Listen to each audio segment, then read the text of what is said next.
लक्ष्य पूरा होगा या नहीं, ये सोचे बिना हमें सिर्फ बेहतर से बेहतर कोशिश करनी चाहिए। किसी भी काम की शुरुआत में ये नहीं सोचना चाहिए कि सफलता मिलेगी या नहीं, लक्ष्य पूरा होगा या नहीं, क्योंकि कर्मों की सफलता या असफलता इंसान के हाथ में नहीं है। महाभारत में श्री कृष्ण ने अर्जुन को यही उपदेश दिया था कि तुम सिर्फ कर्म करो, फल की इच्छा मत करो। जो लोग धर्म के अनुसार कर्म करते हैं, उन्हें सफलता जरूर मिलती है। ये बात महाभारत के एक प्रसंग से समझ सकते हैं। श्री कृष्ण ने अर्जुन को समझाया, तुम सिर्फ बेहतर कोशिश करो। दुर्योधन सभी पांडवों को मार देना चाहता था, इसीलिए उसने लाक्षागृह में पांडवों को मारने की योजना बनाई। लाक्षागृह के षड्यंत्र से किसी तरह सभी पांडव बच गए और वेश बदलकर वन में रहने लगे। उस समय राजा द्रुपद ने राजकुमारी द्रौपदी का स्वयंवर आयोजित किया था। इस आयोजन में पांडव में भी ब्राह्मणों के वेश में पहुंच गए। स्वयंवर में श्री कृष्ण भी मौजूद थे और वे ब्राह्मण रूप में सभी पांडवों को पहचान गए। स्वयंवर में शर्त रखी गई थी कि योद्धा को भूमि पर रखे पानी में देखकर छत पर घूम रही मछली की आंख पर निशाना लगाना है। जो योद्धा इस शर्त को पूरी कर देता, उससे द्रौपदी का विवाह होना था। जब अर्जुन इस प्रतियोगिता में शामिल होने पहुँचे तो श्री कृष्ण ने उन्हें समझाया कि मछली की आंख में निशाना कैसे लगाना है। श्री कृष्ण ने अर्जुन को पूरी विधि समझा दी। श्री कृष्ण की बातें सुनकर अर्जुन ने कहा कि अगर सब कुछ मुझे ही करना है तो आपकी क्या जरूरत है। श्री कृष्ण बोले कि तुम सिर्फ वह करो जो तुम्हारे वश में है, और मैं वह करूँगा जो तुम्हारे वश में नहीं है, यानी मैं हिलते हुए पानी को स्थिर करूँगा ताकि तुम्हें निशाना लगाने में परेशानी न हो। तुम सिर्फ बेहतर से बेहतर करने की कोशिश करो। श्री कृष्ण की बात मानकर अर्जुन ने बेहतर कोशिश की और उसने मछली की आंख में निशाना लगा दिया। इस प्रसंग की सीख यह है कि हमें अच्छी से अच्छी कोशिश करनी चाहिए। कर्म करते समय फल की इच्छा नहीं करनी चाहिए। अगर फल हमारे पक्ष में नहीं आता है तो निराशा का सामना करना पड़ता है। अपना काम पूरी ईमानदारी से करेंगे तो सफलता जरूर मिलती है। जो लोग भय, क्रोध जैसी बुराइयों से दूर रहते हैं, उन्हें मिलती है भगवान की कृपा। श्रीमद् भगवद गीता के चौथे अध्याय के पहले श्लोक में श्री कृष्ण अर्जुन से कहते हैं कि तुमसे पहले मैंने कर्म योग का ये दिव्य ज्ञान सूर्य को दिया था। सूर्य ने अपने पुत्र वैवस्वत मनु से कहा और मनु ने अपने पुत्र राजा इक्ष्वाकु को बताया था।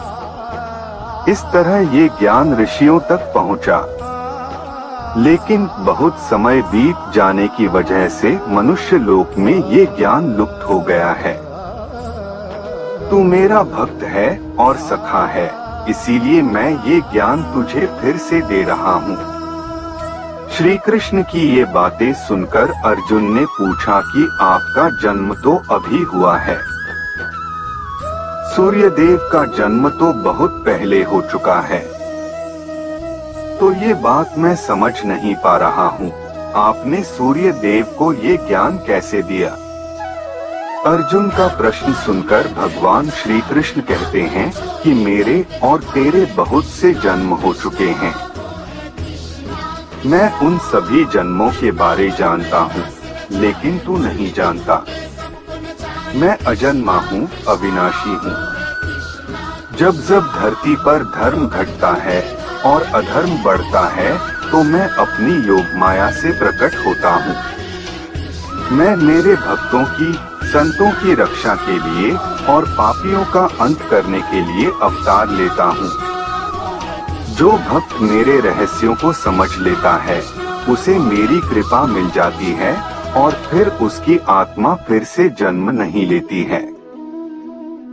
जो लोग भय और क्रोध जैसी बुराइयों से दूर रहते हैं उन पर मेरी विशेष कृपा रहती है।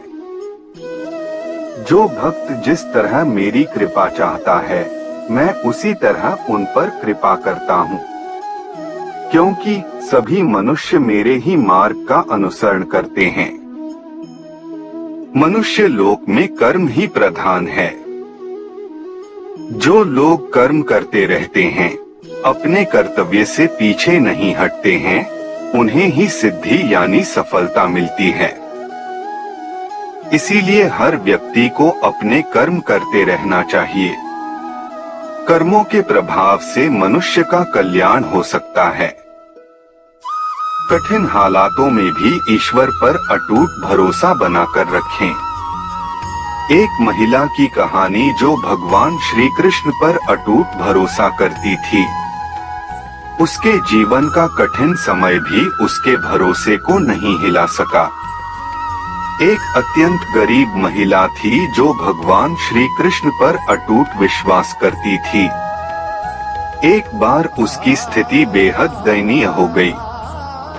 घर में खाने पीने के लिए कुछ नहीं था। कई दिनों से परिवार भूखा था। परिवार की ये हालत उससे देखी नहीं जा रही थी।